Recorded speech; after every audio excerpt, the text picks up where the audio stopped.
Somebody should start at some kind. Many of the political parties and coalitions have changed their. This government was really very proactive. They were systematic about it. They were committed for that. Because we demand things only. And we are always clamoring.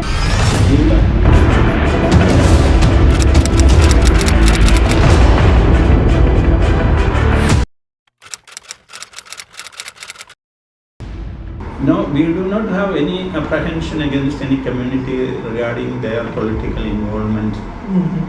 We do not have.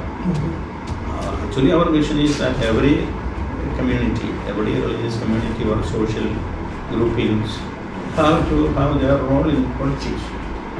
We are not afraid of any particular community or not. We need not be afraid of them. Because we are all citizens with our own rights and our own duties that we have to observe. So why should we afraid or apprehended against a certain community? We do not have such apprehensions.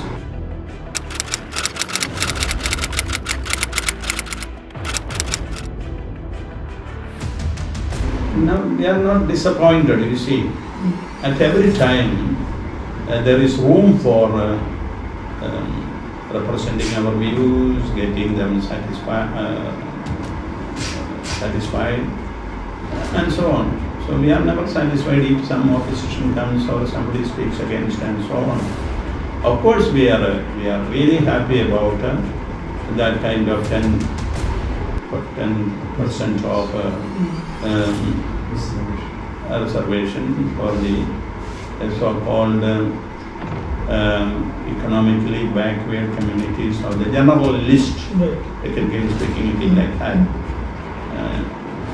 And that kind of representation, reservation given is welcomed by our community. Because certain communities or which do not have reservation, they are asking for it for so many years. So now it is being granted. So we are happy about it. There was another community which is also strong in Kerala who claimed for that, and they are also happy about it. But you see, you said that there are certain communities or certain political parties opposed to that.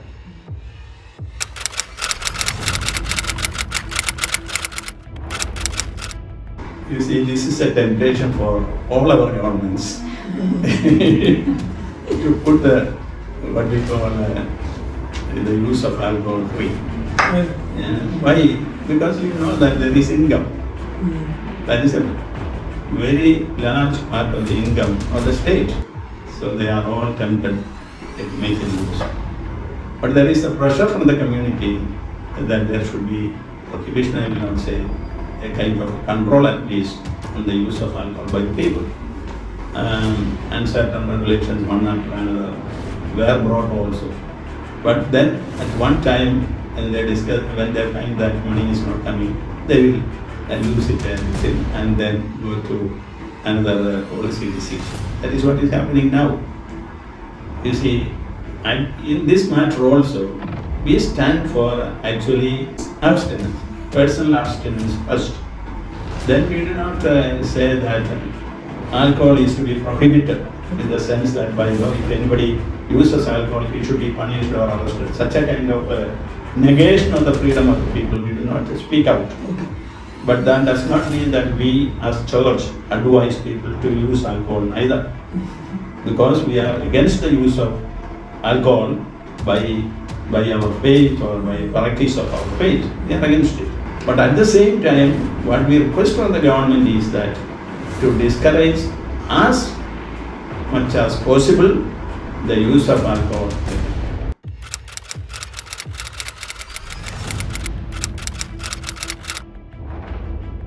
You see, we have approached the government in the case of Islam and also against their ties towards the Christians.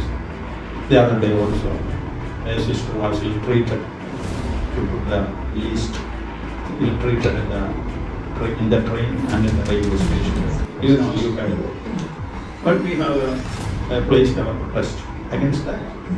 it is not just in a country like India, where there is democratic freedom for the practice of religion and so on. These are sisters, or aspirants to become sisters, who were originally Christians, haven't converted anybody, or interstate.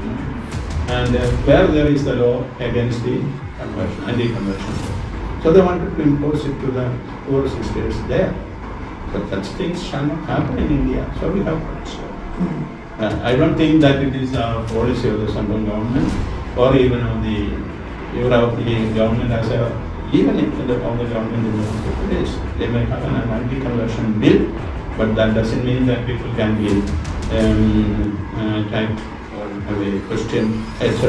in trains during their journey and so. There should be what we call prescribed ways and means according to the law to control that. No? Instead of that, people are in a way taken aback when they are on their way into some place or not. Really, it's against the democratic principle. So we have protested. And we have placed this matter before the government also. And when we three cardinals visited the Prime Minister at their invitation, and we told them that this is a question of the Stands Army. So Prime Minister told us that it is the working of the agency, that means enforcement territory, not the government has done it. They clearly put it. It came in the papers also. So he said the government is helpless to do anything in that. But still we are trying, because he is a man of advanced days, and he has Parkinson's disease and so on. So it is still our stand that he should be given bail.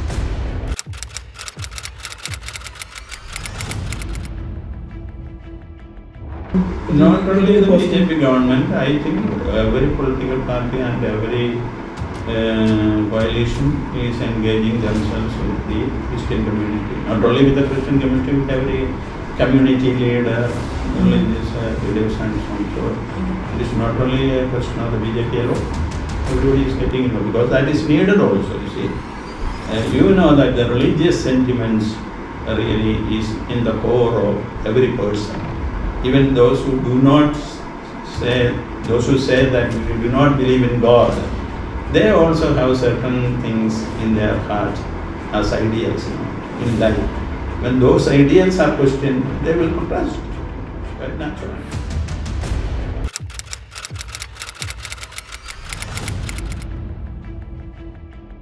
Every government, as I said, tries to win over the people.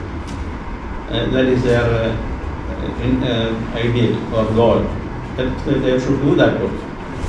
There have been measures like that from the part of the LDF government. We had such measures in the past from the UDF or etc.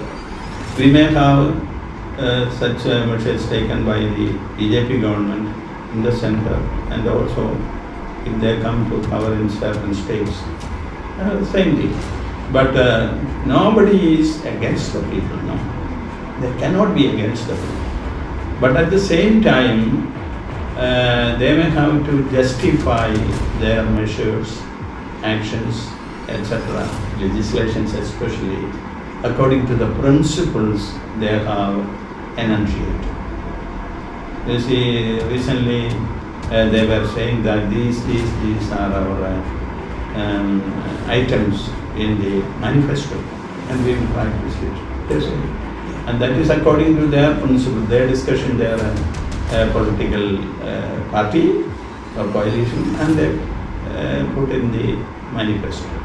So like that, LDF, UDF, and everybody is trying like that. LDF, just before the election, did certain measures which were actually our demands during the last few years. That is a fact. But whether they will continue it, that is also to be seen if they come to power. But if it is the other coalition who come to power, whether they will follow this or they will have better measures for the Christian community and the other communities. All these are to be judged by the people and selected.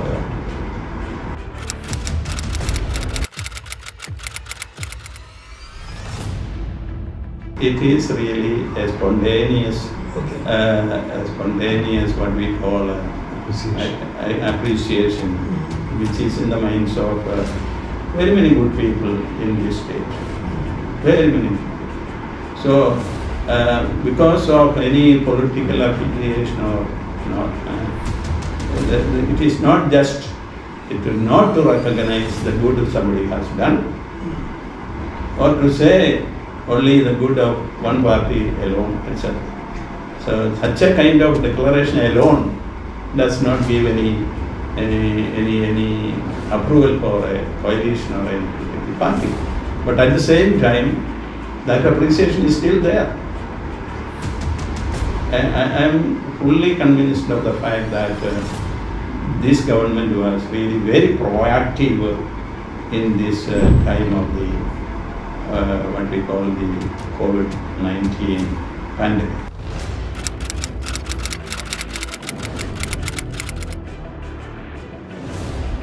You see, we are facing, and we do express our views now and then.